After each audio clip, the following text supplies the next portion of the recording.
Good evening. I would like to call the City of Mount Vernon City Council meeting for Wednesday, March 27th, 2024 to order. The time is now 7:06. Would you please stand with me and join me in the Pledge of Allegiance?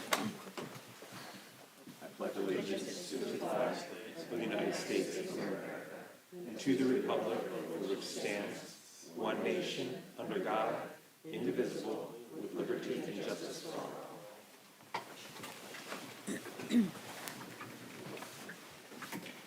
Item 1C on the agenda tonight is the roll call of council members, and I'll ask the city clerk, Becky Jensen, to call the roll, please. Councilmember Beaton? Here. Councilmember Brocksmith? Here. Councilmember Correas? Here. Councilmember Hudson? Here. Councilmember Molinar? Here. Councilmember Tesoro? Here. Councilmember Vanderstoop? Here. Thank you, Becky. The adoption of tonight's council meeting agenda. Council, if you've had a chance to look over the agenda, we can entertain a motion to approve. I'll make a motion to approve the agenda. Second. Motion by Melissa, second by Richard. All those in favor of approving tonight's agenda signify by saying aye. Aye. All opposed say no. All right, we're moving on to community comments. If anyone's present tonight that would like to make a comment, I'd invite you to step up to the podium, state your name, your city of residence, and please limit your comments to about 3 to 5 minutes. I would add that there's a public hearing tonight as well. And that's on the agenda a little bit later for the Parks Pros Plan. So if you're here to talk about the Parks Pros Plan, you can just wait for that agenda. It's item 6C tonight. Thank you for that. So any other community comments, please step forward. Additionally, if you're here for community comments, there's an opportunity at the door and at the podium to sign your name. And if you want this new? follow-up comments or correspondence, we'll be sure to get in touch with you for that. Oh, perfect. By the way, this conversation that you had at the last meeting here was perfect because I was thinking of addressing you all as, welcome to the Knights of the Round Table. That's why they made the round table, just coincidentally. But that said, there's several things I want to talk to you, and I kind of lead off from the last time I was up here about identity theft and cybersecurity and stuff. The best way to eliminate that threat, dummy terminals. You can't get on the internet, right? Get your work done. If you need something, get on your phone. Okay, enough of that. The other thing is using some platforms like video conferencing, but when I looked, everything is subject to attack, and there's backdoors. Programmers make, on purpose, backdoors for their programs, so if they lock up, they can get into them and do what they need to do to unlock them. There's no perfect software. There never has been. And it's really interesting that I know that, but most people don't. Remember the blue screen of death? That was an imperfect program, and you know who that was. Anyways, that said, I wanted to also mention, I had a really interesting conversation with a council member yesterday, I think it was, and I did some research because I was confused. Imagine that.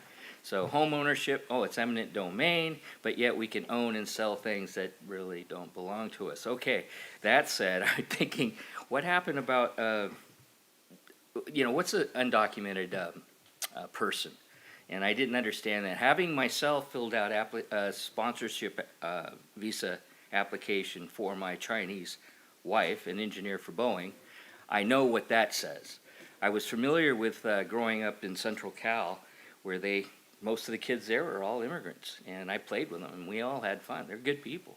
But they always went home after a certain period of time, didn't really pay attention. But so I had to make, I didn't have to, numerous phone calls to U.S. representatives, senators, and also immigration, USCIS, and so on and so forth, and finally got an answer thus far from immigration lawyer that tells me that once you, so when you get a visa in this country, there's background searches and everything else, make sure you're a legitimate person and not somebody of question to come here, or am I going to China or Canada? In Canada, if you have stolen a candy bar, they don't differentiate felonies from misdemeanors, so you are not allowed. You stole that candy bar in the United States and you've got a record, tough. Anyways, here, an undocumented person, my understanding, is one that has exceeded their visa stay per the expiration that's on their document. Well, my wife had this problem. Boeing asked her to stay longer than 3 months. So we went to the Seattle, and I'm telling you this because this is a big pain in the, nothing's easy. Turns out with any visa, you can come here and stay a maximum of 6 months. She had already put in her record of request rather for extension and had a receipt in hand. That was good enough for her to stay until the 6 months regardless of that. But some of these workers and people that come here are allowed to stay up to 3 years maximum and must leave the United States after 90 days. Some people don't leave. That's where it becomes a question of, are they just undocumented or are they trying to circumvent the law? Anyways, we know where that's going. So I got some understanding of it, and I was, oops, didn't mean to click on that. I just thought I'd clear that up because it was really kind of confusing to me. I figure if you come across, if I go to China without any permission from them, then I've done so illegally. Bottom line. But am I undocumented? Yeah. But anyway, so I'm glad I got that cleared in my mind, and hopefully others will understand that, yeah, people come here with the permission, they exceed their expiration, and they don't do anything about it, then they're undocumented, but they're also illegal. Anyways, away from that, I also wanted to talk about something else, but of course, I've got CRS and I cannot remember nothing. Why? I should write things down. I did in another book. Oh, salmon barbecue is coming up for the Kiwanis. I volunteer for them. I sometimes help cook, so that's coming up next month, as well as the American Legion Post 91. I'm also a volunteer. They have what they call a stand down, which is a community outreach. Is for vets and families, but also people in need. So that's coming up too. I was going to bring the posters, but of course, CRS. Oh, and a little bit more on identity theft. So I asked the PSC to send me a statement of my daily usage. How far back can you go? They said a year. Cool. Here's my account number. Please send that to my address. No, we need your birth date. We need your full name. We need to verify. I'm like, whoa, whoa, whoa. Wait a minute. No. And I think I briefly hinted upon this the other day, but that is data collection. That is part of what identity theft is, because they don't really need that. We're right at 5 minutes. Okay, so I just say we should password things and protect ourselves as much as possible. Thanks, Ed. Other community comments this evening? Okay. Seeing, No, I think no, she's ready we to have go. one more? Oh, yeah. Come on up. If you could sign in. I did. Oh, perfect, thank you. Good evening, Mr. Mayor, council, and staff. We are Marion and Marty Myers of Mount Vernon and Cedar Heights. And I was here 2 weeks ago speaking with some comments about our biofiltration swale. And after that, some public works personnel made some comments. And I would like to comment on their opinions and present some facts. Is this really on? No, I can't really hear you Yeah, very well. I'm so- not sure if it's on I or don't think not. it's on. There we go. Is it? Yeah, we could hear you if you're a little closer. Now you can hear me? Yeah. Is it better? Yeah. It's Maybe? better. There you go. Okay, one of the comments made was that, now as whether this is a bioswale or not, it says on the plans it's a swale. It does not say bioswale. That is a false comment. This is the as-built drawing. This is page 1. And right here on page 1, they have a legend for both existing features and proposed. And right here it says proposed biofiltration swale. It says proposed biofiltration swale. That's what it says, okay? There's only one proposed swale on this drawing, and it is the proposed one. You can get rid of that. And if we go to the next, to another sheet, we have drawings of the biofiltration swale. This is per DOE a biofiltration swale. We have notes across here that say proposed swale, refer to detail over here. This is it. This is the swale, the bottom. The swale comes up on the berm, comes across 6 feet and drops down. They have every place where the road comes into the long channel swale. There is a drawing here to show you how the berm and the swale work. It's everything here that is a proposed swale is a proposed biofiltration swale.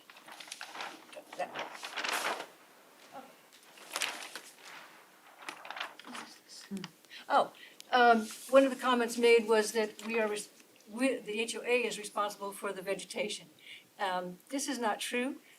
We have right here on the plat notes, in one sentence, it says, storm pond and drainage easement to the city of Mount Vernon, storm pond and the easements are hereby granted for them to maintain. It's all one word. It doesn't say the storm pond is gonna be fully maintained by the Public Works and somehow we're gonna share and do the vegetation for the drainage easement.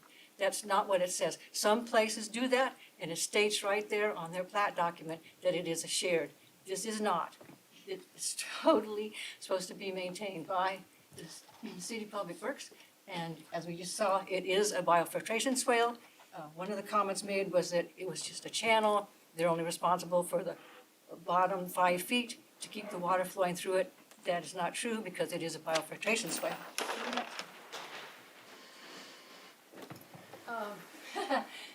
Let's step over here. This is the whole thing. Stop. There we go.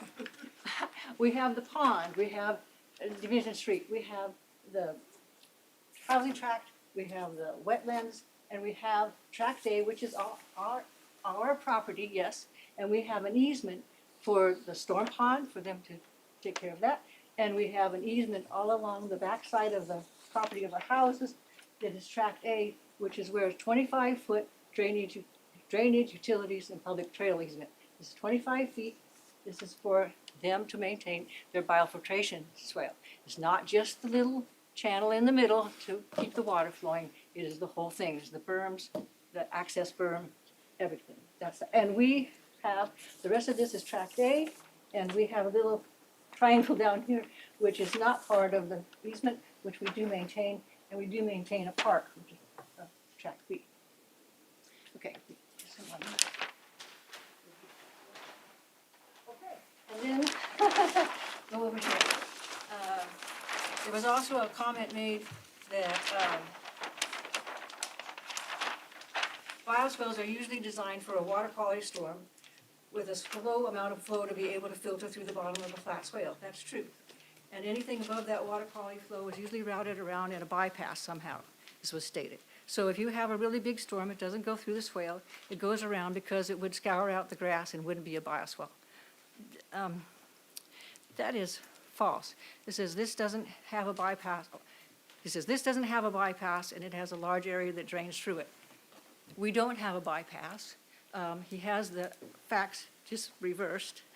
We have an online system, and most treatment facilities can be designed as online systems. That's what ours is, with the flow above the water quality design. Sometimes it's desirable to restrict the flows to treatment facilities and bypass the remaining higher flows, and those are called offline. We are an online one. We don't need a bypass. It was designed to take up to the 100-year storm event and still maintain 6 inches of freeboard. We're But- right at 5 minutes. Do you want to No, give a summary? I do, yeah, I'll do some. So I just want to show one picture. This was it in the beginning, and for 2 years, this is the south end where it starts, and it has huge armament all around the outlet. And all of that has deteriorated. There is no more rock there.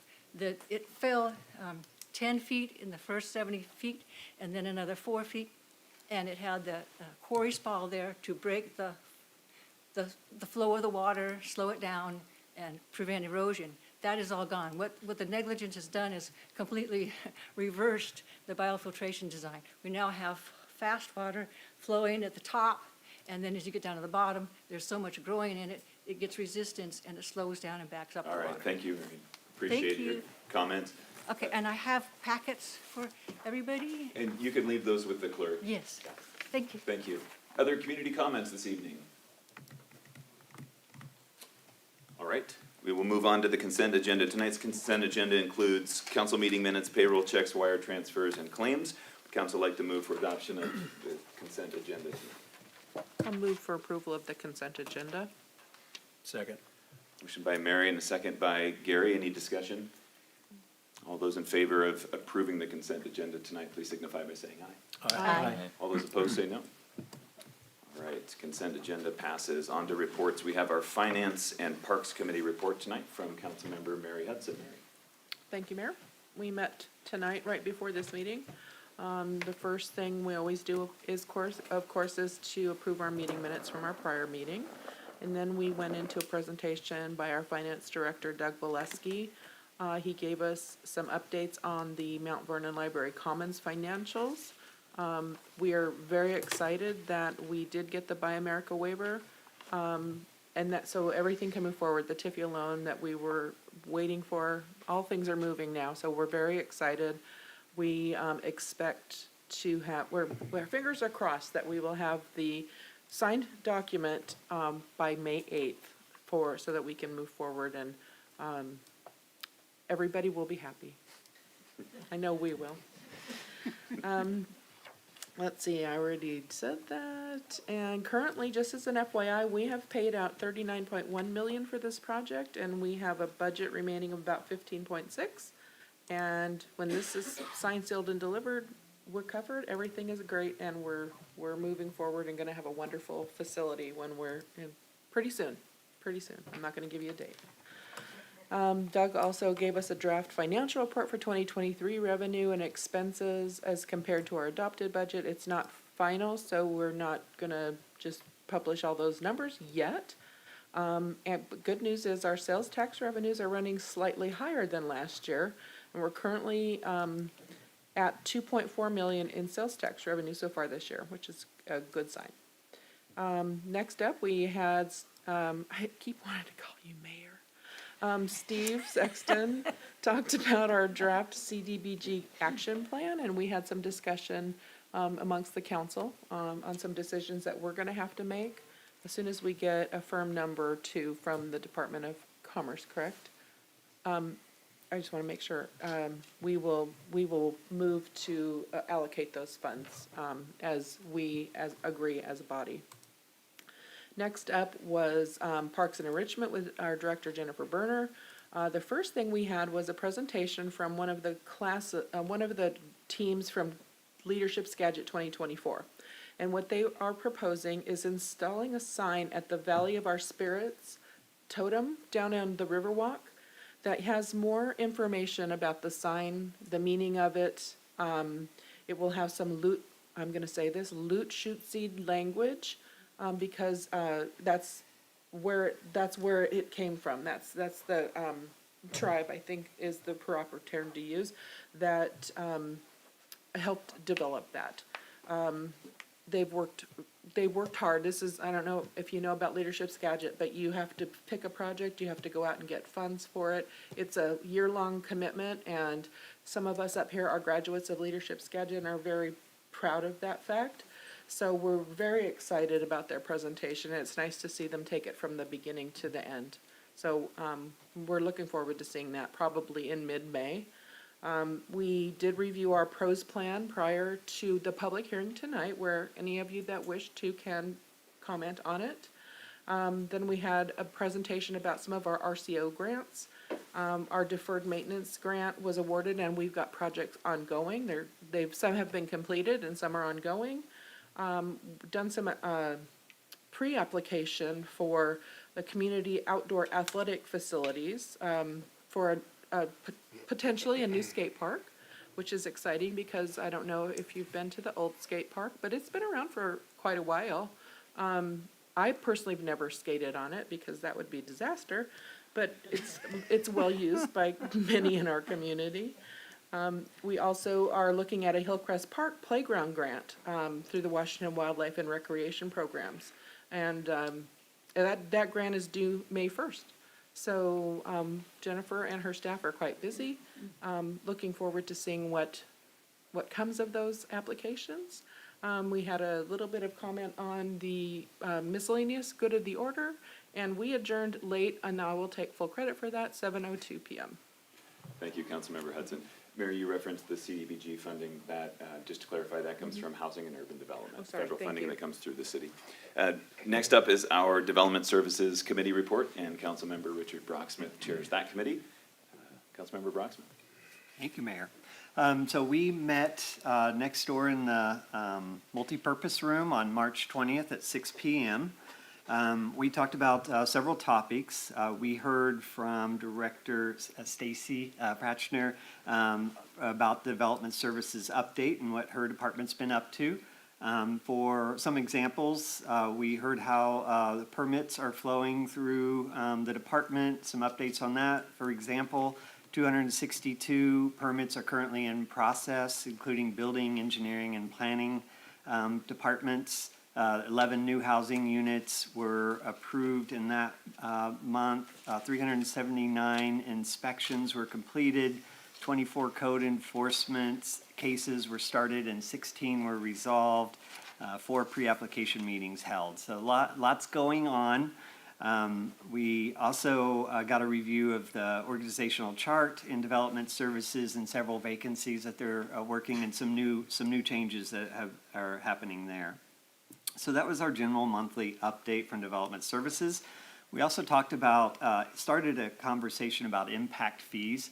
Impact fees are charged to new developments to help us pay for new infrastructure, people coming to town. We essentially have a couple of responsibilities. One is that as a council, of course, we want to keep our plans updated and good cost estimates for what kinds of capital resources are needed to pay for new facilities for those new arrivals. And then we update the impact fees to reflect those plans. And we have paid particular attention to that recently, making sure that we are not undercharging and that we're collecting fees that would pay for that new development in the future. So we do want to keep those updated and in line with inflation. As well, though, we also, as a council, have been very focused on trying to keep our impact fees as low as possible. We want to make sure that we're not overcharging, that the impact fees themselves are not a barrier to new development. So there's a bit of a needle to thread there. We didn't dive too much deeper than a quick review and sort of planning out when we're going to hear next about this and consider that. Next, we turn to House Bill 1590, which is a local, it's a state sales tax, which are remanded back to the local jurisdictions. And 1590 funds are sales and use tax. They're a tool that we can use to help support the development and operations of affordable housing in different jurisdictions. Each city and county have their own program. We have been working on a request for proposals that will be hitting the streets, I would think, in the next month or so. We've reviewed it several times. We've had a lot of good conversation across the council. I think most of our concerns and ideas for improving it have been fully incorporated. So folks that are out there in the housing development community, please stay tuned for release of 1590. Requests for proposals, and I hope folks in the community know that we're trying real hard to make the best use of those resources to help other nonprofits and others help us with the housing availability and affordability problems we have in Western Washington. I will end with a couple of smaller agenda items that we talked about. We did discuss some of the difficulties and cost increases that are happening at mobile home parks in the city. It's a big concern for us. It's the original affordable housing in our city, and a lot of folks on stable or stagnant incomes, and it's a concern for us. We just started talking about that conversation, and we also continued talking about parking. Let's say reforms that have been passed at the state and are discussion items for us to move forward with in the city as well. So yeah, I think that covers the full list. All right, thank you, Richard. Council member comments is item 5B. Any council member comments this evening? Yes. Yeah. Thank you, Mayor. I just wanted to take a moment. Councilmember Hudson and I had a ward meeting last evening out at Fire Station 3. If you have not been by Fire Station 3, please drive by and take a look. It's a fabulous new addition to that community. We had a fantastic turnout. I think there were about 14 people, which is over double what we've had in the last 5 years. So I just wanted to take a moment to thank our Fire Chief Bryce. He was in attendance and hung around with us, as did our Code Enforcement Officer Marker, and we had a member of our Planning Commission there, Adair Orr. I think he's in the audience. I want to thank Adair for coming. And then also Carrie from the Mayor's Office made sure we had coffee and water and cookies. We're planning on having another one next quarter, and we look forward to more conversations. Thanks, Mary. Yeah. Other council member comments? Okay, Mr. Mayor? yes, sir. I'll keep it short and just make sure that I've extended an invitation to the Mount Vernon community to come join the Kiwanis at our annual salmon barbecue. We are actually getting launched off on that this Saturday and Sunday, and we'll be cooking for the community every remaining Friday, Saturday, and Sunday in April.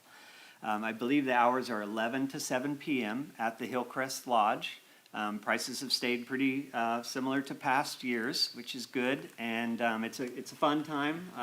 See almost all of you there often, so come and eat. Bring your friends. All the money that we raise goes back to the community into parks and scholarships. So I hope to see you all at Hillcrest Park sometime in April. All right, good event, thank you. Okay. Item 5C tonight is the mayor's report, and as always, we've got our Mount Vernon Library Commons construction project update. So I need to back up the slides there just a little bit, thanks. Build-out activities continue to take place on the first floor. And the left there, you can see things are coming together. The framing, the gypsum wall board, and some mechanical, electrical, plumbing installations taking place. On the next slide, the exterior is the site work around the building has started this week, and that's all being done in preparation for the landscaping, sidewalks, curb and gutter installations, and other site finishes that are going to continue on through the spring. On the right, you see the solar panels are being installed into the solar array. Those panels are going to provide about 20% of the building's electrical needs, which is actually quite a bit when you think about how many EV charging stations there will be at this facility. So a lot of power generated on that southern exterior solar array. On the next slide, we go back inside and up on the second floor where at parking level we see the application of traffic coding and the driving surface of one of our 3 parking decks. So exciting stuff. We're still tracking to move in. I'll state a date. You're gonna go ahead? I'll just go out on the edge and hoping to move in mid to late July. We'll see how that goes as we're knocking on wood. And last but certainly not least, looking forward to another chance to have a community conversation with you all. Mayor's Coffee is coming April 13th. This time it's on a Saturday. We decided to do that for those who have had to miss the past couple of Mayor's Coffee hours due to work and other scheduling conflicts. So trying to change the days and times up a bit to provide everybody with an opportunity to attend if they want. So bring your questions, bring your concerns, please bring your ideas as well. We love those, and we're looking forward to it. We'll be at the old existing library on Snoqualmie Street, Saturday, April 13th at 10:30 a.m. And that is your mayor's report for March 27th. And we are moving on to agenda item 5D, agenda requests. Council have any agenda requests? Yes, sir. These are for the committees, correct? Yep. Okay. I would love if we were able to open up 8.60 of the municipal code, talking about the camping ordinance. I think the rest of council is probably fairly familiar with it, but Navor and I probably are not as much, and I've been hearing some questions around that recently. I'd love to put on one of the agendas talking about the 1590 money. There's a specific project that we had some questions about, whether or not it would qualify. After clarifying with some city staff, it appears that it might, and I would like to talk about that. I'd love to open up, sorry, I have just 2 more, I'm so sorry. Don't be. The ADU ordinance, I'm sure that everybody here is sick of talking about this. But I would like to do a deep dive, maybe a study session if it was applicable, talking about the impacts or not impacts of the parking requirements, I would be more than happy to not have city staff burdened with doing any presenting. I would be happy to take what I know of the code and to do that work and just have that be something with city staff, of course, maybe clarifying some stuff for me. And then the last one, the wonderful Mr. Valesky blew my mind the other day talking about bank capacity. And it might be a little bit early to talk about that, but if he was so willing, I would love to talk about that at one of the committee meetings, because I think banked capacity is fascinating. I bet the amazing Doug Valesky would put that on his next committee agenda. The ADU ordinance, the encampment code, I think those are good Development Services Committee topics, and which is great because those happen on third Wednesdays and we don't have a cap, a 7 o'clock cap, so we can take some time and plan for a longer discussion on those nights. And then the 1590, I think we could probably find some time on maybe the next agenda or one after that. So, thank you. Any other committee agenda requests from council? Okay.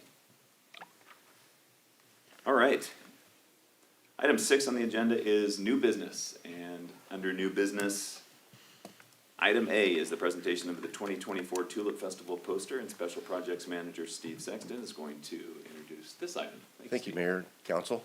This evening, we've got Nicole Rusin, the Executive Director of the Skagit Valley Tulip Festival, joining us, and she is here to present the Tulip Festival poster, as well as a presentation on what's new at the Tulip Festival. Nicole, you want to come on up?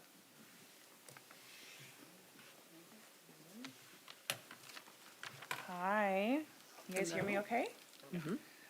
Yeah, so I am Nicole Rusin. I'm the new executive director with the Skagit Valley Tulip Festival, and I wanted to present tonight the new 2024 poster that is a photograph done by Gary Brown, and every year we present the yearly poster to all the various mayors, so that will be for you guys. So, thank you. Beautiful.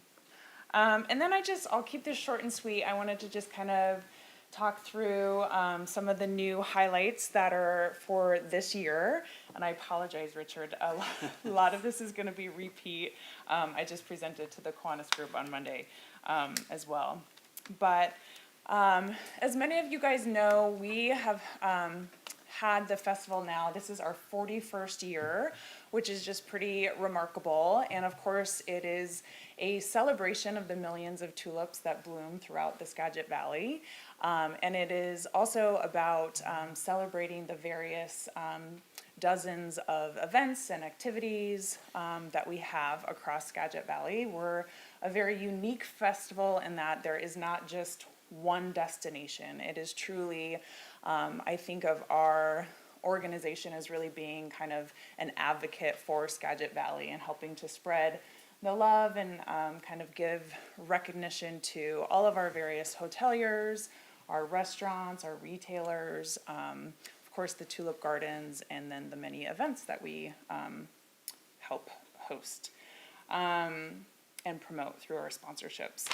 Another big part of our mission is really centered around being advocates for agriculture, providing accurate and insightful information about the agricultural practices it takes to plant the millions of tulips that you see throughout the valley. And that is a lot of really hard work and really important work. So that is a big part of the mission that I'm hoping to draw a bit more attention to through some various social channels and on our website, and helping to kind of just be advocates again of agriculture. Some fun facts from 2023, so last year, we saw visitors from 39 states outside of Washington and from multiple countries, including Brazil, Singapore, Austria, England, and Canada.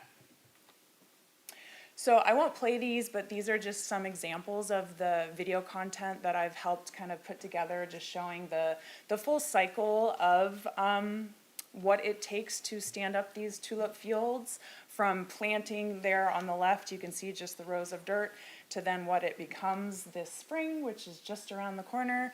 And then on the far right there was a whole video of me riding that pink planter, which is a new planting machine that Rosengard has, which was really fun. Oh, it is gonna play. Hi everyone, I won't bore you with that. So just a few points about why I think the Tulip Festival matters so much. Again, we are really an organization that is here to help promote all of Skagit Valley. We bring people here from 85 countries and all 50 states. And by doing so, we help generate an estimated $65 million in revenue. And that's really just in the month of April, which I think is pretty remarkable. Another big piece is with all of the efforts, I really look at this as kind of just community collaboration. We've seen that a lot of the different organizations who put on different events and help to kind of celebrate the tulip bloom, it just creates a sense of community, and there's a lot of partnerships that take place that I think are just really lovely. And then global representation. Beyond the economic impact, the festival kind of serves as this cultural ambassador, again, attracting people from all over the world and really putting Skagit Valley on a global map. So new for 2024, of course, we've got our new poster from Gary Brown. It's a photograph this year, which is a little unique. We've had a handful of photographs in the past, but mostly they are paintings, so it's kind of fun to have a photograph. We have a brand new mobile-friendly, user-friendly website that I'm really proud of. Another big piece is every year we produce a what we call our tulip brochure, and this year I added that distribution to be in the SeaTac airport, so just again more visibility for folks that are passing through. We have this really wonderful partnership with the Tourism Bureau for a large media campaign, which is the first that we've ever done. We have some really fun new Tulip Festival apparel and merchandise. And then we also, with the new website, have the capability now of allowing people to sign up for email communication. So we have an e-newsletter that we will be standing up. Here's that poster. This is all about the new website. I won't go through all of these bullet points, but there's just a lot of really wonderful things about the site, and a few of them are we get asked all the time about how to buy tickets for the gardens, and we've made that very clear. It's also a dynamic site, so every time you go to the ticketing page, there are 4 different gardens that are of course part of the festival, and those will rotate on the page, so it's giving kind of equal representation of the 4 gardens. There are some interactive elements, so we have an interactive map where you can see all of the various gardens plotted, and then in relation to then where various hotels and restaurants and events and businesses are. I'll move on. So again, in partnership with the Skagit Tourism Bureau, we have this really amazing paid media campaign, which basically just means we've put money behind paid advertising. So we have 2 magazine placements in Seattle Met and then Sunset Magazine, which again is a national distribution. There's digital components of both of those as well. We have mobile ads, display ads, which are animated, so it's kind of great video, which tends to be a little bit more attention grabbing. We've got paid search efforts, paid social ads as well, so when you're on Facebook and Instagram, you'll see some of our advertisements, and then we've also got some email lists. Here's some of that media creative. On the left, you can see the Seattle Met Magazine insert, and then in the middle there is the Sunset Magazine. You'll notice that we have QR codes tied to both of those, so that's a way for us to actually be able to measure these efforts and seeing how much traffic we're actually driving to our website. Up top there are those animated banners I mentioned, so those kind of rotate through those 3 different frames. And then down below is just an example of a paid social. It's called a carousel ad. You basically can toggle through 4 different images, and we've got the 4 different gardens represented there. This is some of our new merchandise and apparel. We've got great sweatshirts and t-shirts and a journal and a new tote bag. And then, of course, as I've mentioned, we have our 4 tulip gardens that are part of the Tulip Festival: Rosengard, Tulip Town, Garden Roslyn, and Tulip Valley Farms. I always like to say that they are each separate businesses and operate separately and have distinct ticketing tied to each one of them. These are just the opening dates, so our bloom is actually scheduled to be a little bit early this year.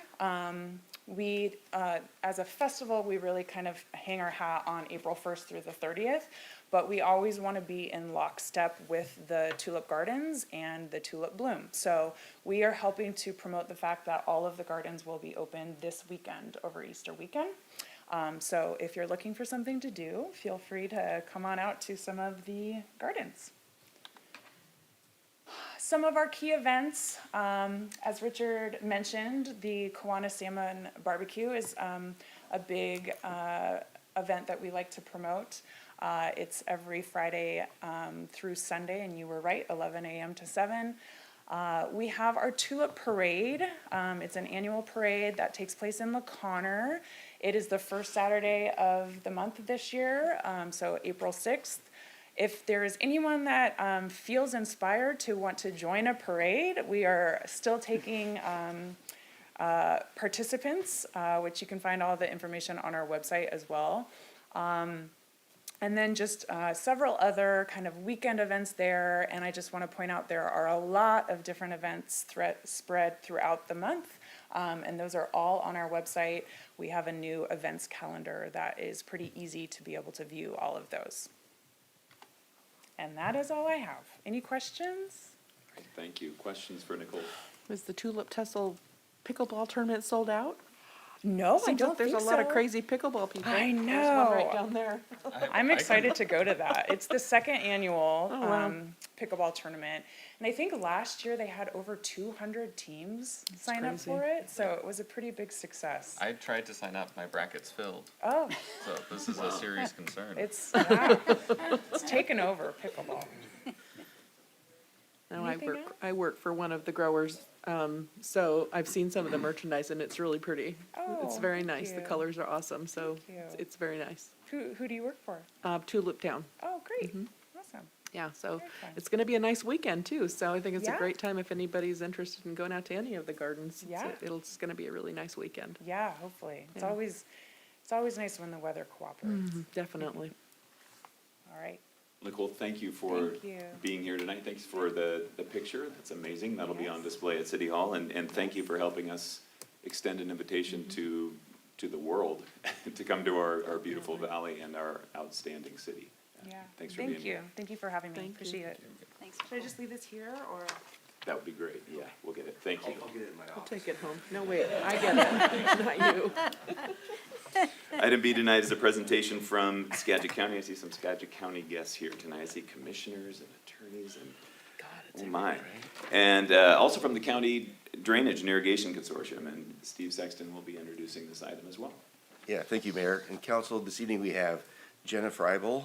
She's the Executive Director of the Drainage and Irrigation Districts Consortium, and Will Honia from the Skagit County Chief Civil Attorney for the county, and also is Daryl Hamburg from Dyke District 17 to give us an update, I think, on the process of the relicensing for Seattle City Light. So,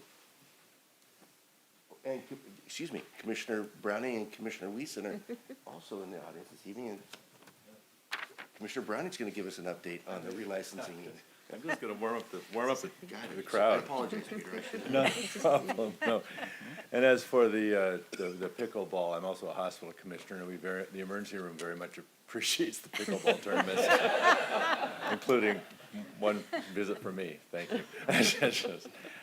Yeah, sorry I look a little scruffy. I just got back from a week in Washington DC on Workforce Council. This has nothing to do with that, but it does involve all of us, because they're talking about a lot of the great stuff that the mayors, the commissioner, and some of the real brilliance of Steve Sexton coming together, but looking at how you have a very well thought out, connected system, so that you don't just train people how to do a job.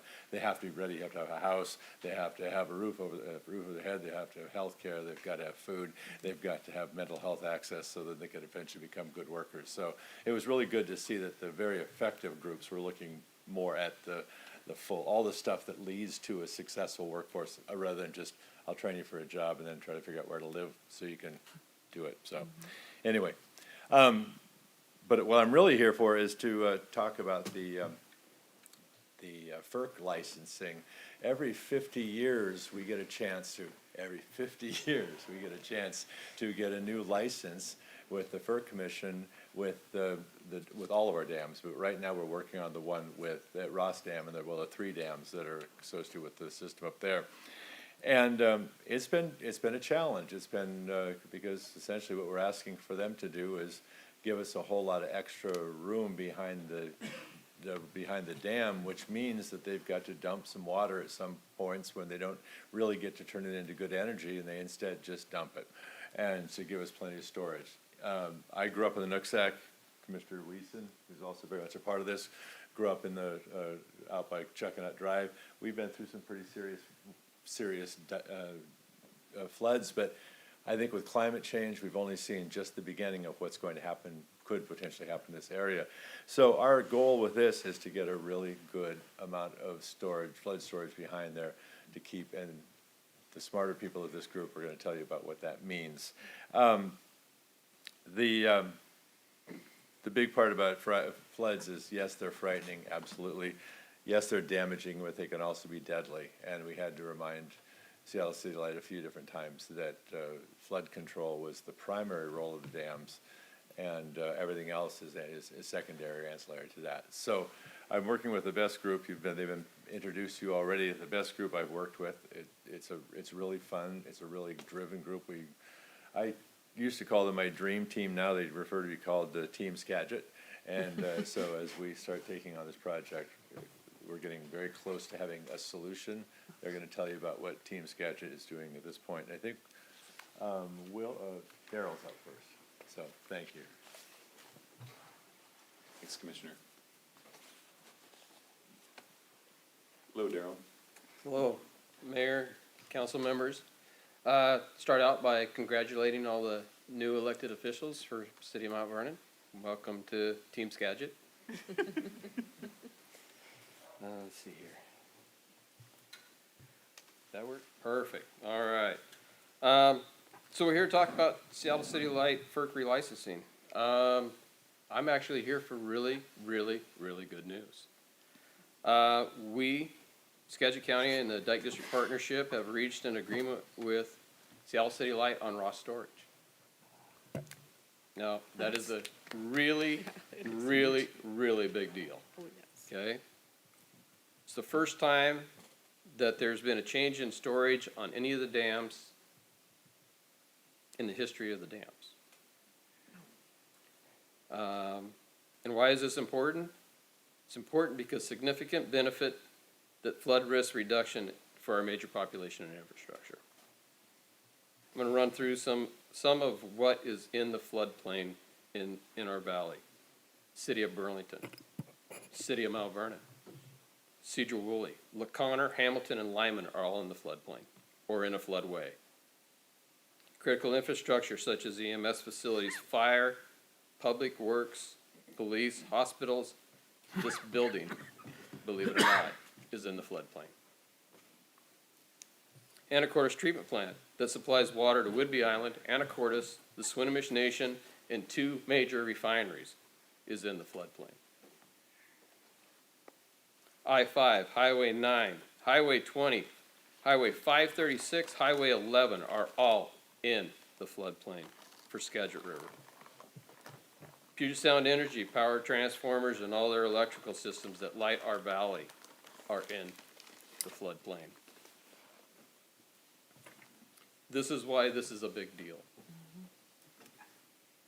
We, as the county and the partnership, we came to this agreement and we did it as streamlined as possible with 3 members, myself, Jenna, and Will. The partnership invested a mere $130,000 into legal, engineering, time. Our efforts, mine was volunteered by Dyke District 17. The county invested with Will's time, the consortium with Jenna's time. So we did this very efficiently and very cost effectively.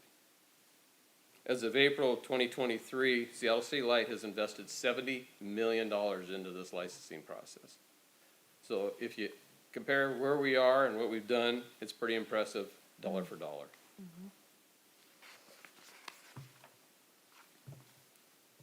As Commissioner Peter brought up here just a minute ago, flood control was the primary purpose in the design and build of the Ross Dam.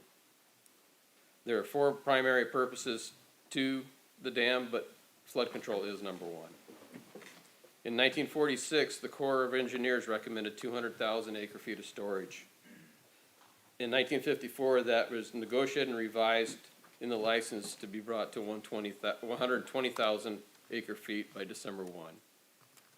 Now, from 1954 to present day, there's been a lot of changes in the valley. A lot more infrastructure, a lot more people, a lot more risk. This is why we really needed to have a change in flood management and storage management at the Ross. Under this current operations, the Ross Dam has made some changes that has helped us, and in fact, in 2021, it made all the difference. The initiation of the fish settlement agreement and some changes in requirements and recreation for flows allowed the Ross unit to, during the 2021 flood, to have approximately 170,000 acre-feet of storage. During the 2021 flood,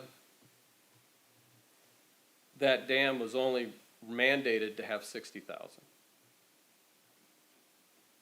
With the storage at Ross and Baker, the extra storage in Ross and Baker, according to the Corps of Engineers, they were able to reduce the flood height of the 21 flood by 8 feet. So just to put in perspective, our levees are 41 feet high at the Riverside Bridge. The crest of the flood in 2021 was 37.3 feet. Add 8 feet to that, that's 45.3. That's almost 4 feet higher than our levees can maintain. So is storage important? You damn right it is.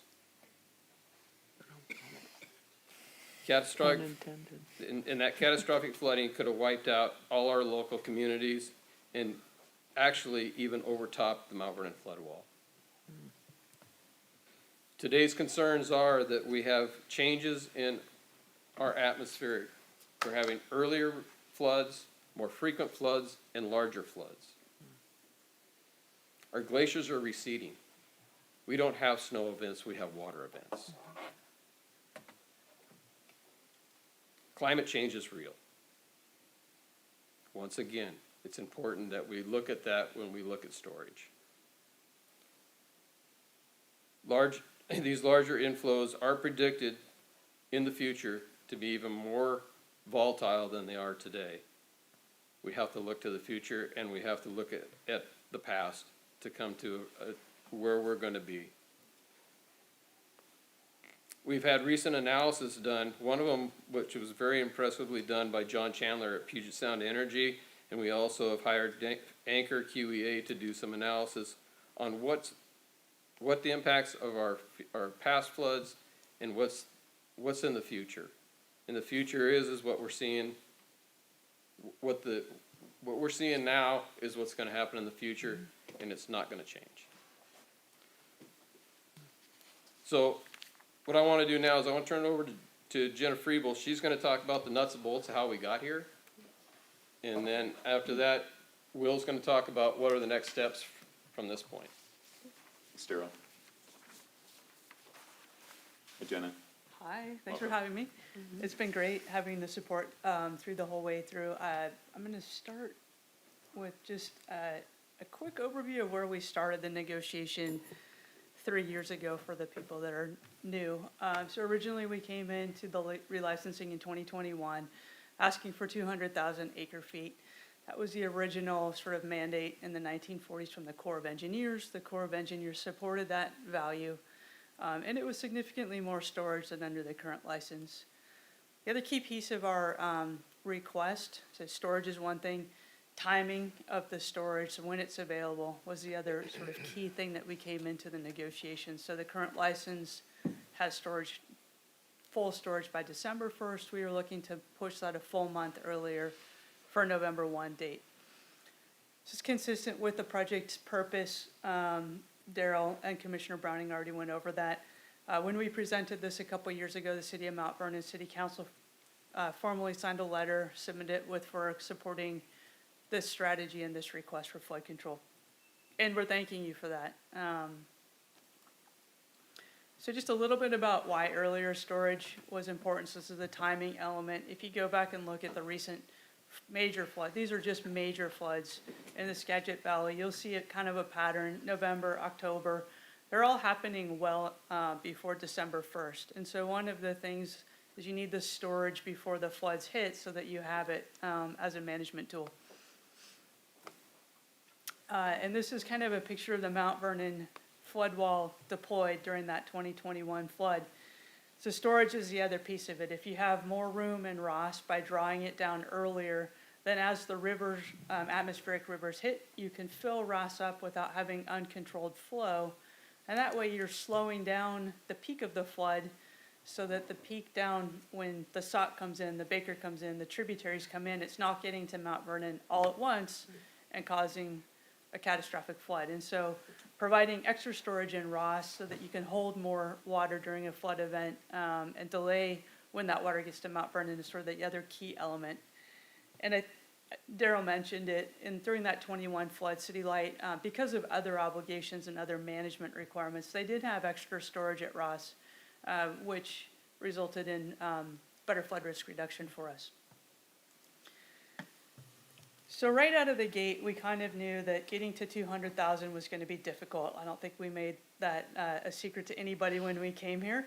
And so to get to a settlement agreement, we started working with our local partners. And the commissioners, Browning, Wiesen, and Janicki, were all instrumental in helping us build partnerships with National Park Service, Upper Skagit Indian Tribe, resource organizations, to really better understand how our Ross storage fit in with other goals for fisheries, for recreation, and then summer variable pool, which is something new related to habitat and Ross. We worked all summer getting input from a variety of organizations and other governments and put together what we were calling the Ross Integrated Operations Plan. So it tried to fold all those pieces together. We presented that to the comprehensive settlement table in the fall of 2023, and it was really well received. In response to that, City Light in December came back with a counteroffer that is ultimately what we settled on.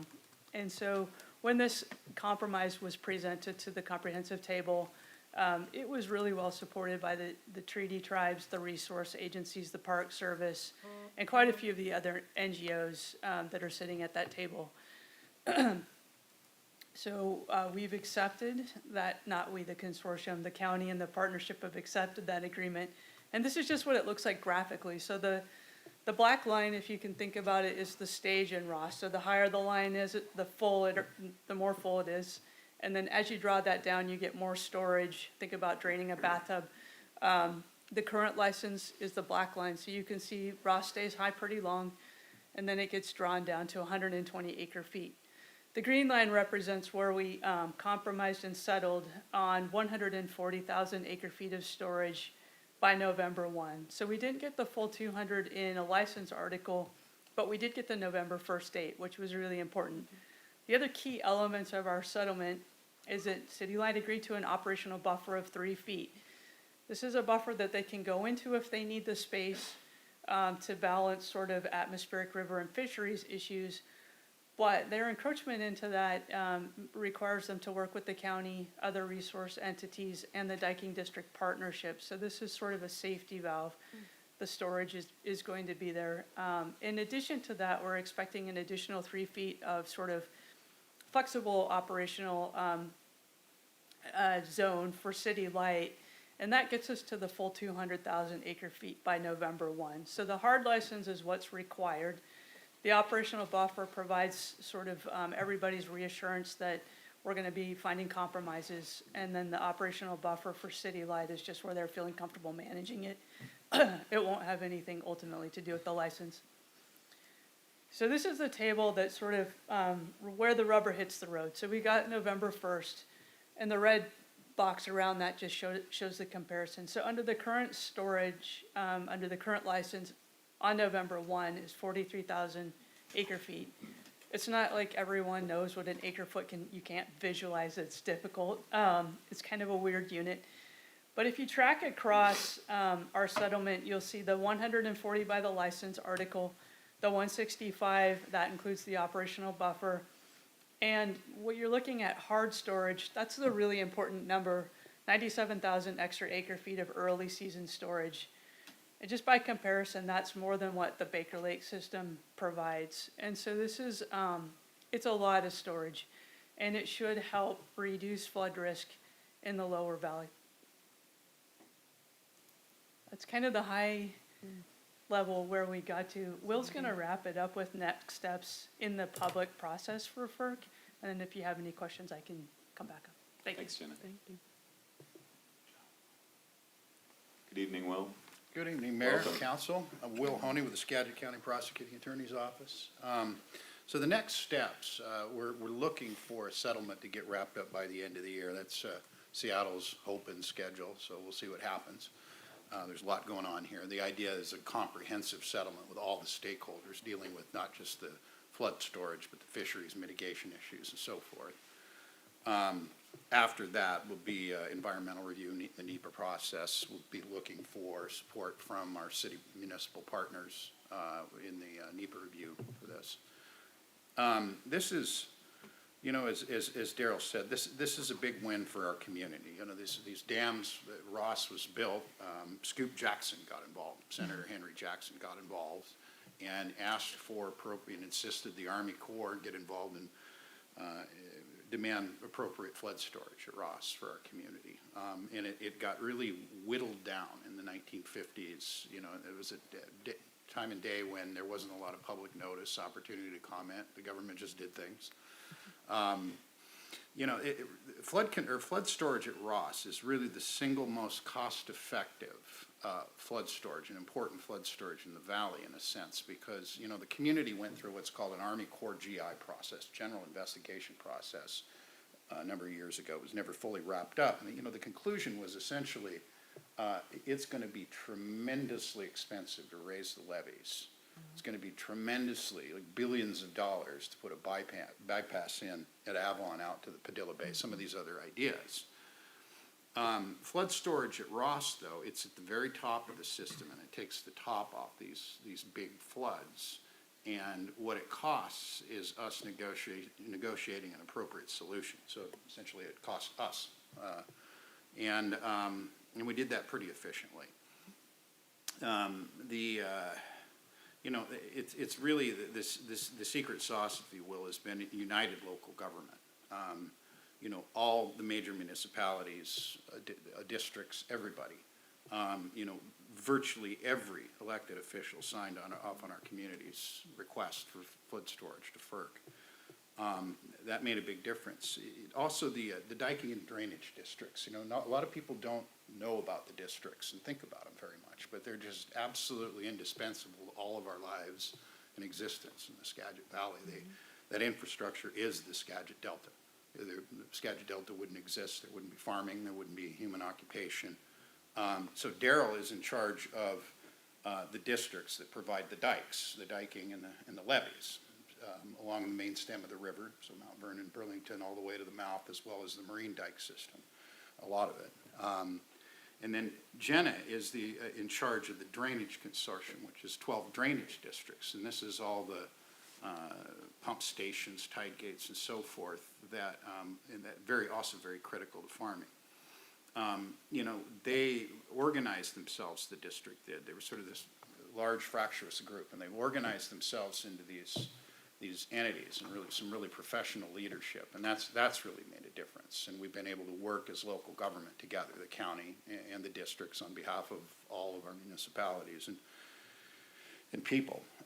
It's also been, you know, a real opportunity to come together with the tribes. The Upper Skagit Indian Tribe has been a tremendous help, and we've worked very closely with them. We've also been working with the other tribes, and as well as agencies, the National Park Service, the superintendent of the National Park, North Cascades National Park, Don Stryker, wonderful man. He's a Wharton MBA graduate, just smart as could be. He's been tremendous help. So it's been a real team effort.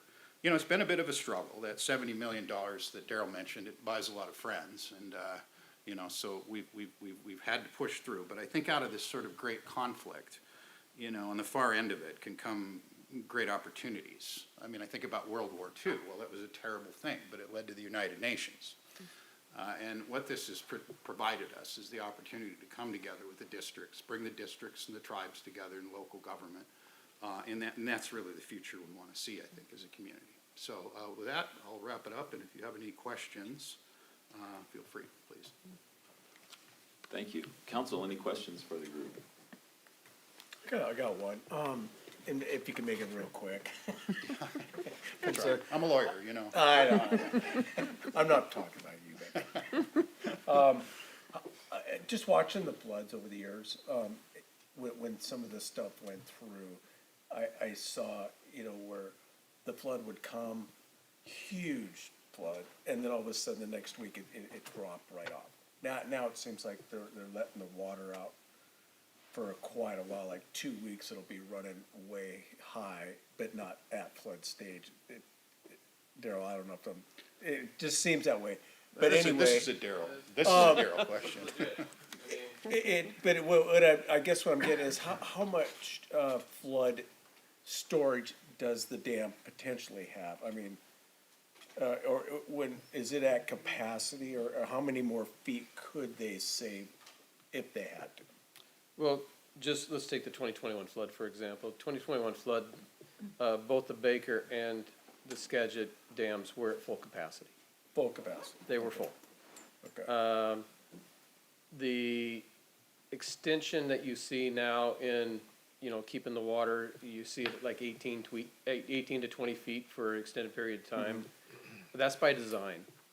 And the design to that is one is a fish reason, so you don't de-water waters that are already wet. And this has been explained to me by people way smarter than I am.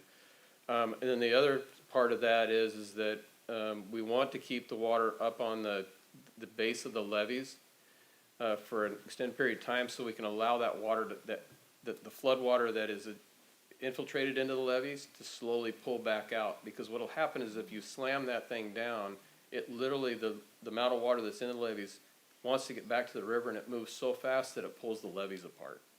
So there's two reasons that happens, and they're both beneficial to us and to the environment. So, yeah, if that answers your question. Yeah, that's great. Thank you. Other questions? Yeah, Councilmember Vandersloot. Is the next lease agreement, is that going to be for another 50 years? Or, and I don't think, it's not a lease, is it? Whatever I said, sorry. Yeah, it's a license from the Federal Energy Regulatory Commission, which you have to get a license as a dam. All private dam operators, other than those owned by the federal government, have to get a license. They are seeking 50 years. It may ultimately be negotiated for a period less than 30, but 50 is the standard. So. Seems like a long time, lots of change. Well, there's tremendous, in their defense, I've not been a big defender of Seattle City Light throughout this process, but in their defense, there's, you know, significant capital investments involved in this. The fish passage they're going to install is going to, you know, could cost over $1 billion. I mean, that's equitable. Everybody else in the Pacific Northwest has had to do it, but the payback period and the, sort of the amortization of that capital, there's a lot going on there. And I do have one more. And this might not be a you question, but maybe it is. Talking about the amount of storage, I'm imagining that this dam is a significant part of their energy profile, and so I'm assuming that they want to keep low storage rates so they can drop that water and to have energy for using that. And we are trying to say that we don't want you to do that. And so I was just wondering what, oh, please, get me to stop talking. No, it's a good question. So the Ross integrated plan, obviously they need to produce power. And so when you're drawing water down, it's going through the turbines and making electricity. And really, the total amount of electricity that you can produce is related to the total amount of water in the system. You're just changing the timing that it goes through the turbines. And so right now, or historically even, you could hold on to water longer and then draft it when people are turning on the heat or the lights. And those energy markets over the years, from what we were understanding, we looked into this quite a bit. You've got air conditioning now, different demands for power. And so really when you're shifting the timing of when they're drawing it down to earlier in the season, it actually works kind of right in step with the fisheries, but also the energy markets are still producing money. And so we're not really affecting their energy. And they were pretty clear about that in some of the conversations. When you lose the ability to make power is when you're having uncontrolled spill. You have too much water, you can't manage it, you just got to dump it over the spillway. It's lost for power production services. But the more you can just store and then release in a controlled fashion, the better. They have an flexibility in where we settled to have a lot of control still. And that was a big part of why we negotiated for so long, is they do want flexibility to make sure they're optimizing their power. And my question wasn't in defense of that No, entity. it's a good question. Like a lot of people have questions about that. Thank you. Other questions? I think this kind of goes along with what you were just saying. So when you were asking for 200,000, and what were the factors that they wouldn't accommodate that?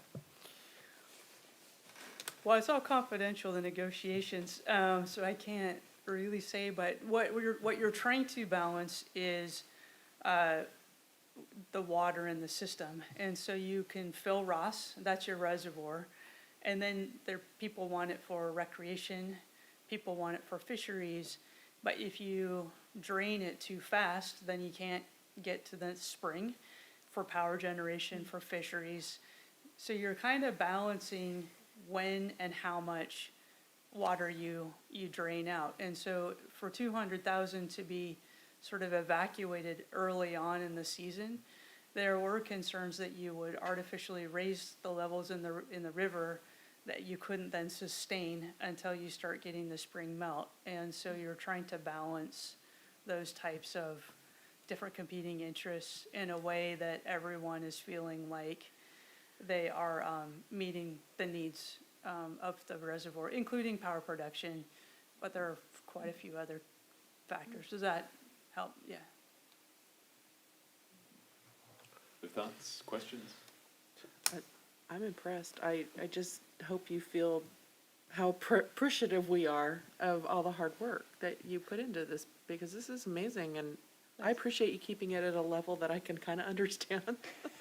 This is a lot of information, and I just appreciate your knowledge and the working together and building the Team Skagit. I appreciate that. There's been a lot of, it starts at the Board of Commissioners, and I think just all working together for a common good. And it's been great having your support, the city of Mount Vernon.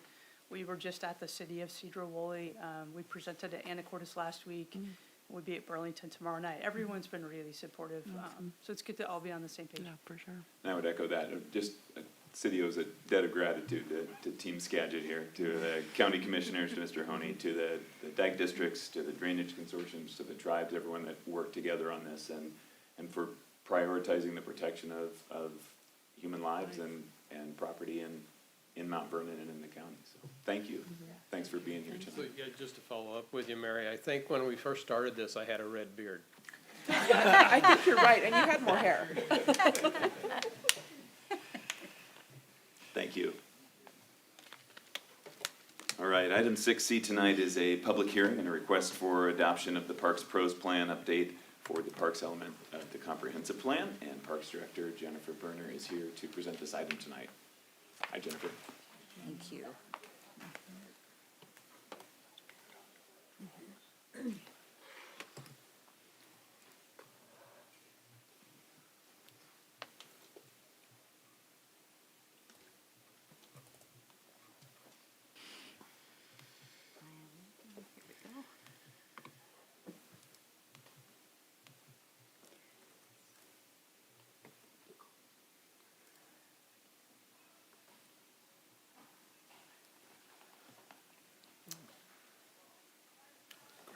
So here we are, been a long process, over a year and a half, to get us to this point of coming before you for a public hearing for possibility of possibly passing the PROS plan or approving the PROS plan, and then we would move it on to the state for their final approval. So I'm just going to do a very quick, brief review for everyone.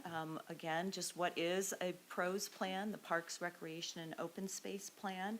It's a 6-year guide for managing and enhancing our parks, open spaces, trails, recreation, and our events opportunities for the city of Mount Vernon. Our timeline, so our approval timeline, February 20th was a public hearing at the Planning Commission. February 28th, we brought it to the Parks Committee to review and for questions. March 7th, we continued the public hearing and the Planning Commission approved the PROS plan. March 27th, we are here this evening for the public hearing for City Council and hopefully approval of the PROS plan. If you feel like you need more deliberation, we can continue the hearing on to the first meeting in April. And I do have the extension through April 15th, so if we went on the 10th, I would still have time to get it to the state in time. And then submit to Washington State RCO office for their approval. So that approval is key for us being eligible for those state RCO grants. So what did we learn along the way? So some Mount Vernon characteristics. We are a family-oriented demand for recreation facilities and programs with a significant portion income and language stressed. Large family households with significant female-headed households. Young population with a median age of 34.7. 15% incomes are below poverty level. 29% speak language other than English. And 34% of our population is Hispanic or Latino. So what do we understand as we came through this process? Connectivity is essential to the community. This came out really loud and clear to us in a variety of questions that we asked. Walking trails, bike lanes, dikes, sidewalks, trails, paths, that connectivity within our community, being able to get places without having to drive there, being able to walk there, run there, ride a bike, some other form of transportation. Nature and natural spaces are important to our community. Community garden spaces were mentioned quite a bit. Preserve our nature and our natural spaces. And water access is important to our community. So keeping those things in mind as we go forward. Also, what came up is our aging park system. Playgrounds are in need of attention. Looking at an ADA component as we move forward with features, not just in our playgrounds, but throughout our parks. Looking at how we can incorporate some ADA features throughout our parks. Updates to park features, and then the new skate park. If you have been by and look at the current skate park, it's did its thing and when we had it in its time, but it has worn out and it's time to move on to a new skate park, and there's many new designs out there that we can look at. Safety concerns was another piece that came up a lot throughout the course of talking with folks and our surveys. Improving lighting in some of our spaces and at some of our trails, especially the Colshan Trail. There was some interest in improving the lighting. We have some sections of it lit, but along the way, just trying to improve that lighting. Homeless in our parks, there was lots of comments in regards to, how to manage that, and the drug paraphernalia that is sometimes found in the parks. Gangs, graffiti, and vandalism that, you see happening, and don't necessarily see the gangs in our parks. They show up in the evening if they're showing up, and it's the graffiti and the vandalism that comes from that. So these were kind of 4 very top priorities that came out of the PROS plan through comments, conversation, and such.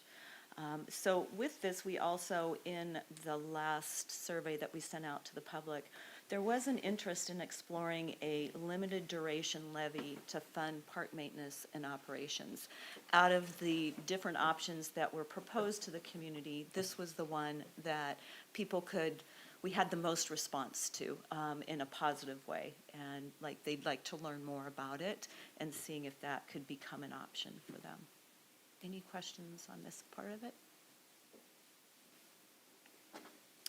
So when we took this to the Planning Commission, Chapter 6 in the inventory section, it was brought to our attention that the county has been working forward and has some new ideas for the Big Rock County Park.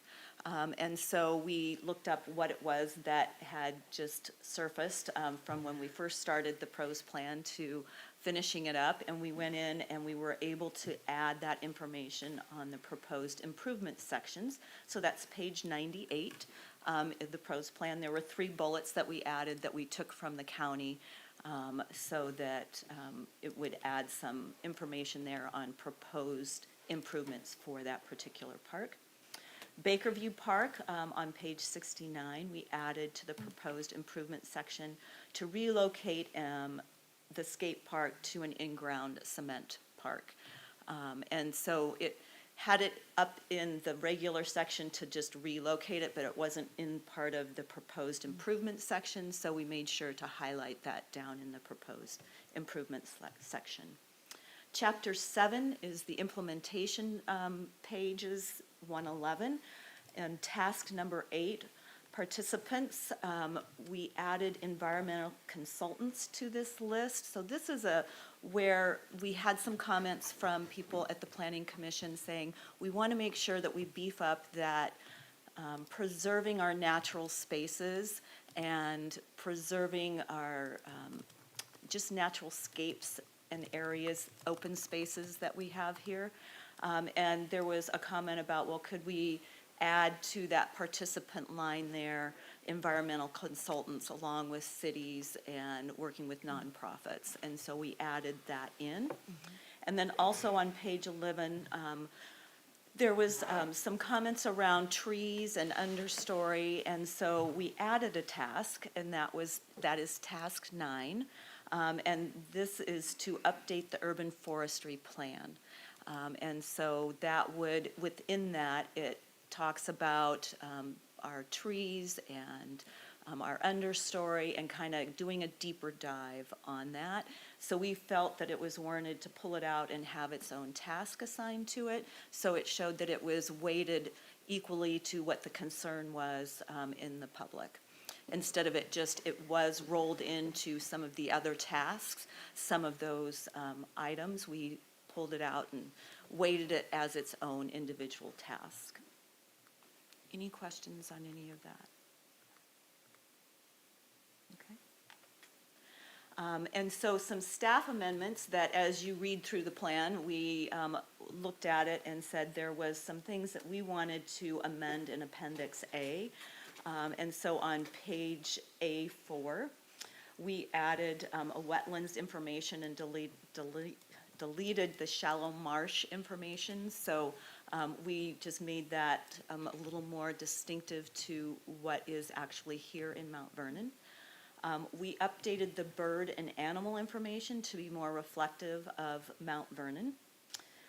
And then on page A5, we added to a sentence to the species section that states a large variety of migratory and year-round bird species rely solely on the understory and canopy for their food, shelter, and protection from predators. So that line was added.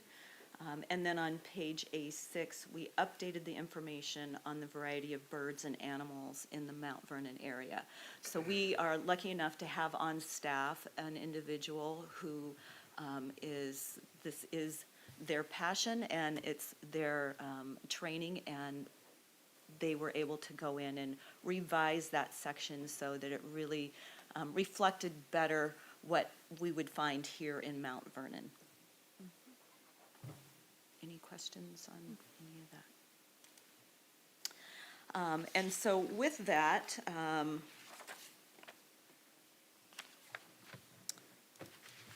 let's get here to my notes. Before City Council is the 2024 Parks, Recreation, and Open Space Plan. The plan also updates the currently adopted Parks, Recreation element of the comprehensive plan, and what was last updated in 2016. The required procedural steps have been completed for the subject comprehensive plan as follows.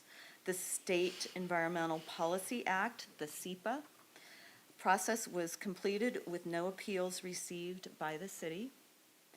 The Department of Commerce was notified of the city's intent to adopt the comprehensive plan revisions and update per RCW 3670A 106. Notices of the public hearing were posted and published as required. So the recommendation before you is to approve the accompanying ordinance adopting the 2024 PROS plan. Thank you, Jennifer. Any questions for Jennifer before we open the public hearing? All right, so with that, I will open the public hearing for the PROS plan. If you would wish to speak about the PROS plan, come on up. And seeing apparently no comments, we will close the public hearing for the PROS plan. And council, I would entertain a motion to adopt ordinance 3888, which would, adopt this PROS plan into the comprehensive plan, parks element of the comprehensive plan, is that right? Correct. Okay. So moved. Second. Motion by Andrew, and I couldn't tell. Melissa. Melissa gets a second. Discussion? None. Discussion. Councilmember Broxman. Thank you. Well, I just wanted to thank you, Jennifer, and the team who put this together, staff, all the citizens of Mount Vernon who've commented. I mean, like 1,300 surveys returned, lots of feedback. There's still more work to do, of course. There is, more sort of how do you distill this down into what's next? What do we do annually? How do you work within the limitations of the staff?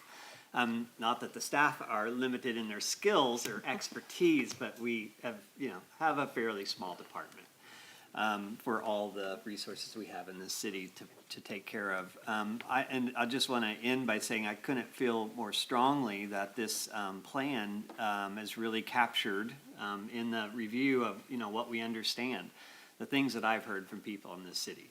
About the need for better walkability, better paths, preserving the amazing, beautiful places in this city and protecting them and taking care of them and establishing, continuing to improve the assets and facilities in these parks. So I am just 100% impressed. Again, I know there's more work to do. I'm particularly kind of staring a lot at the trails map that we have in here, the on and off-road trails, and I'll just dive in this one place only as far as content goes, and that is reading the goals and objectives in Chapter 2, there's a lot there that the Parks Department is tackling. And I'm sorry, I should have given you a reference to what page that was on the map in the document.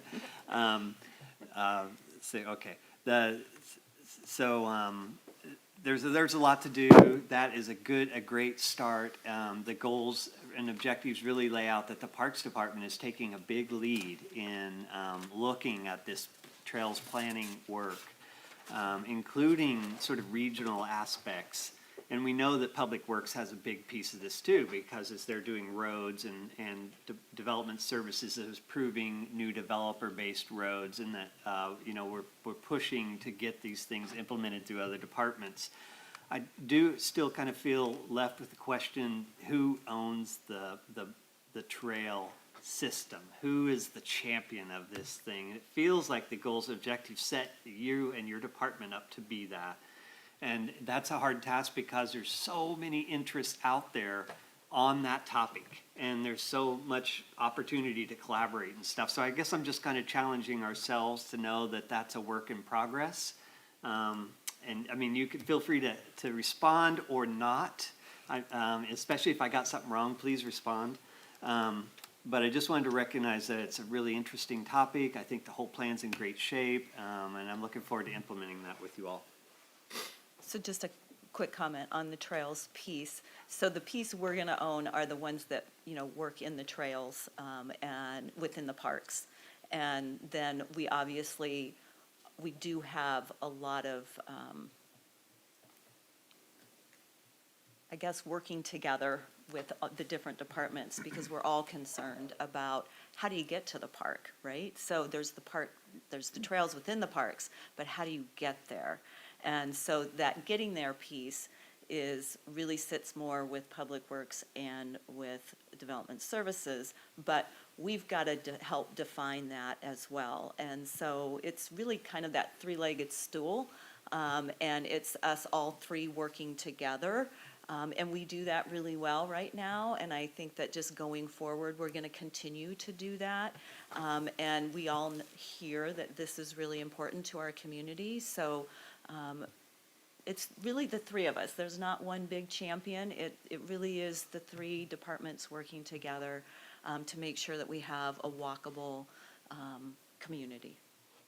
Thanks for that Yeah. clarification. And when we get a chance to talk about this next, I would like the opportunity to talk about, well, do we really deserve a champion and somebody responsible and accountable for that?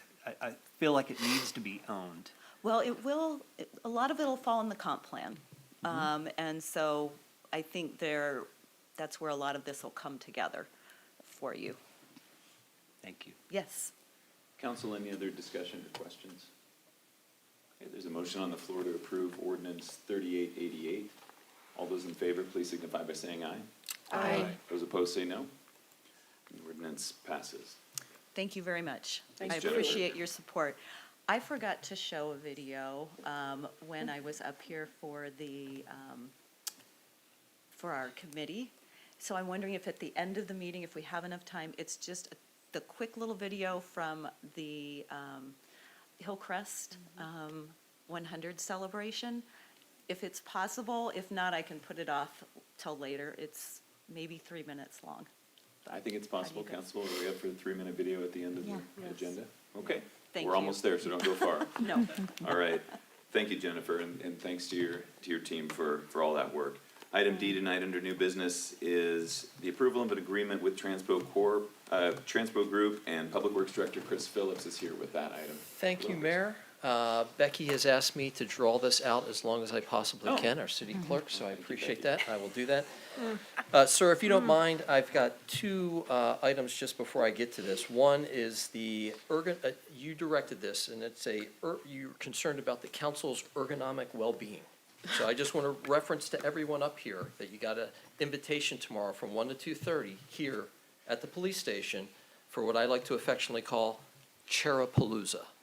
So you have a chance to go pick one of 5 chairs that you will be sitting in for the next 2 decades. So 50 I years. encourage you to come so that you have a say in what type of chair you would like. Legacy decision. It Are is we on talking my about? calendar. Okay.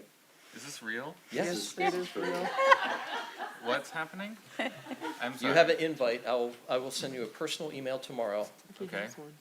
inviting or showing you that where you are. So yes, there's new chairs that you have an opportunity to sit and select tomorrow. Are we all going to have, I'll. Try I'll before hold- you buy. Try it before That's you the buy. Do I That's get to the choose other idea. people's chairs? Can I make the mayor's chair a throne?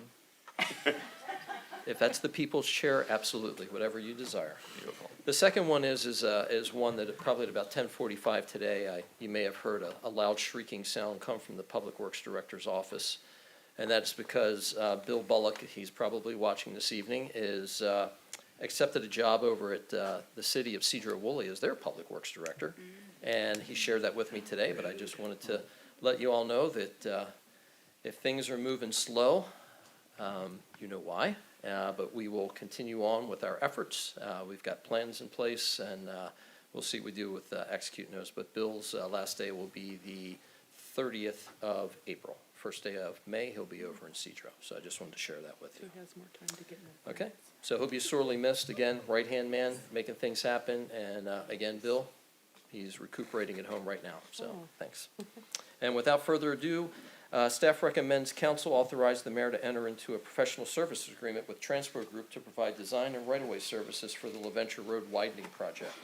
The main objectives of this project are to eliminate the ditch on the east side of the road and replace it with a new modern stormwater system, construct new sidewalk on the east side, widen the street to include bicycle lanes. And on both sides of that, upgrade the sidewalk, ADA ramps, and driveways to meet current standards on the west side and rehabilitate the pavement. The city is awarded, or was awarded $1.2 million from an urban arterial program grant from the Transportation Improvement Board, and with a $327,000 city match. City staff requests council authorize the mayor to enter into a professional services agreement with Transport Group to provide design and right-of-way services for the LaVenture Road widening project for an amount not to exceed $293,447.18, pending your questions. Questions for Chris? Is council interested in the motion to approve this agreement? I would like to move the motion. Second. Motion by Edis and a second by Gary. Any discussion? A All those in- question? Yes. So it seems like this is, man, this moved fast. It seems like this is here sooner than we expected. Is that? This is the next phase, so if you remember, Hoag LaVenture Sure. was our first part of this, but this was, if you will, the connection from College Way and LaVenture and that whole east side, making sure that works. And then we will be pretty much good in this particular area, and we'll be moving on to other areas of the city as part of our tip. Just really excited to see it, so thank you. Sidewalk connection and bike lanes on both sides? Bike lanes. For the entire city, for all the residents, when All they of follow Commissioner Orr's lead, actually using bicycles on the streets. Okay. We have a motion on the floor, correct? Yes. All right. All those in favor of approving this agreement, please signify by saying aye. Aye. Those opposed say no. The agreement passes. The last item of new business on the agenda is agreement with David Evans and Associates, and Chris Phillips is our closer tonight. Thank you, Mayor. Staff recommends council authorize the mayor to enter into a professional services agreement with David Evans and Associates to provide design services for a 30% design of the Blackburn Extension Project. The scope for this initial phase of design will solidify the conceptual alignment of the connecting arterial streets between Little Mountain Road and Eagle Mount Drive. Completing this level of design will establish a plan and profile for the arterial street, identifying culvert bridge structures and utility alignments, and that's all of them: sewer, storm, water, power, and communication. that future development can incorporate into their planning efforts. At this time, it is expected that continuing design beyond a 30% level will proceed with substantial private contributions. This design effort will be funded by either the Transportation Benefit District or traffic impact fee revenue. City staff recommends the council authorize the mayor to enter into this professional services agreement with David Evans and Associates to provide those design services for the Blackburn Road Extension Project in the amount not to exceed $295,136. Council questions, clarification? All right, I'd make a motion to. just right before you do, Councilmember Brock Smith has a question. Sorry, Gary. No problem. I'm just gonna get this right out now. I did not see this connector in the trails part map of the pros plan that we just adopted. So I'm gonna ask, do we plan to, and what does the sort of policy look like for bike lanes on this road? This is just the initial design of it. It is in your transportation improvement plan. It's been there for, I think, almost 2 decades. Yeah. So the intent with this was, the direction from the mayor and council was to get the preliminary design work done at 30% so that we could leverage other grant funds to get us to 100% design. Today, I'll just let you know, or actually yesterday, I was using a PDF fillable form that I thought I saved. Spent about 4 hours on a Congressman or Representative Larson grant package, only to find out to my dismay this morning or this evening when I opened it up that I was starting back at step 0. So that will be done in the next 2 days, but really what we're asking Representative Larson for is to take us from 30% to 100%, basically requesting about $1.8 million to really get all the survey, all the NEPA, everything associated with that. So quite frankly, we would have a shovel-ready project that we could leverage for construction funding, possibly in the 26-27 timeframe. I'm asking about the design requirements for this particular road for complete streets and trails. The answer is yes. Thank you. Other questions? Okay, entertain a motion to approve the agreement. So moved. Second. I gotta be used to Okay. that. Motion by DeVore, the second was by Councilmember Beaton. All those in favor, was there a discussion before we vote? All right, all those in favor, please signify by saying aye. Aye. All those opposed, say no. And motion passes. All right, that is the end of our council agenda for March 27th, 2024. Oh, Oh, you gotta almost, quick video. Yeah. All right, Jennifer's gonna cue up the video before we move on to item 7.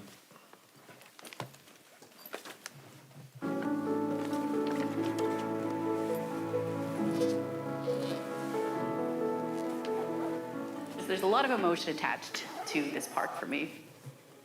It has just been a part of the fabric of the Hillcrest Park. Beautiful place.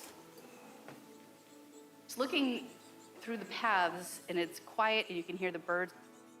The sun will be setting between the trees on the far side, and it's just so peaceful. It is so beautiful.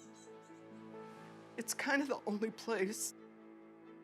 It's the same, you know. The lodge might have new refrigerators and whatnot or whatever, but it's the same. Everything else has changed so much. It's the one thing that's basically stayed the same. They had a place with animals. You know, the most exciting one was the peacock, finding some peacock feathers, and that was just such a treat. They did very elaborate Easter egg hunt. You know, they had the open grass for little kids, and then for older kids, it could get very complex. So one year, my father, who was community-minded, was the chairman of the Hillcrest Park Easter egg hunt. What happened was that is the only year in my entire life I not only found one golden egg, I found 2 golden eggs. I'm so excited. Look what I found. My dad just about died because you can't be the chairman and have your daughter have 2 golden eggs. You just can't do it. I had to put them back. I went home with no golden eggs. And I had the joy of finding them, but the sorrow of it being the year that my father was the chairman. During the summer, they had the rec center. They had a booth where you could check things in and out, and they had snacks, and so you could check out Sorry, or we played Chinese jump rope, check out balls, check out tennis equipment. I think they had badminton set up, ping pong table. You could come and go. The Children's Art Festival too. I would take them to the Children's Art Festival, which has not changed basically at all.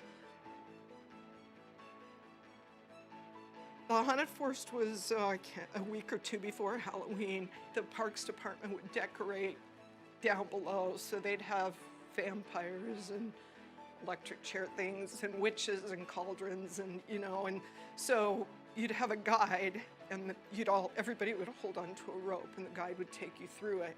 So I think I was a witch. I was quite the cackler then. I ended up having my wedding reception at Hillcrest Park Lodge in 1981. My son and his wife got married there a few years ago. So it's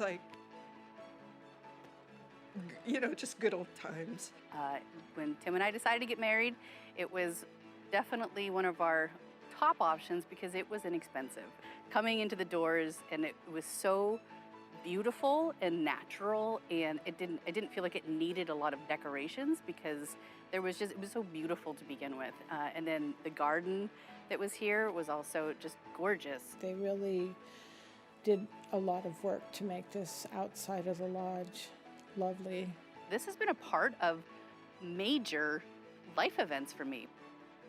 I hope these generations of kids continue to enjoy it. I hope my great-great-grandkids are all at Hillcrest Park having a family baseball game. I hope it keeps going as it is forever.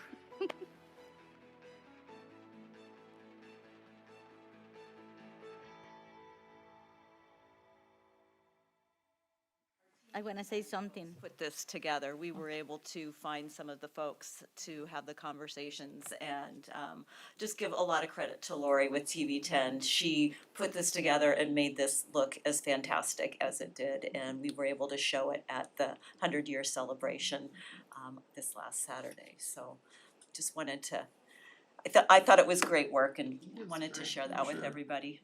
Councilmember Carrillo. Yes, we just have here one example. It's our colleague Gary Molina. He's been part of the Hillcrest Park all his life. Yes.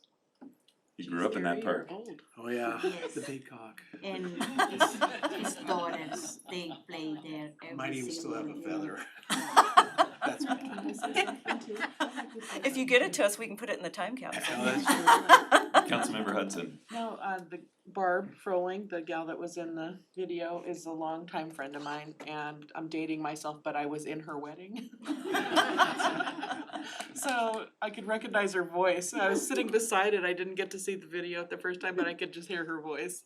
So she was very excited about it. There was a lot of great stories that came out of this process and learned a lot just about Hillcrest. And one of the funniest stories was a woman had moved into Hillcrest neighborhood, and she let us know that, she just thought it was the best. And then she was driving home one day and saw this yellow tape around Hillcrest Park and thought, oh my gosh, there's been something horrible that happens here.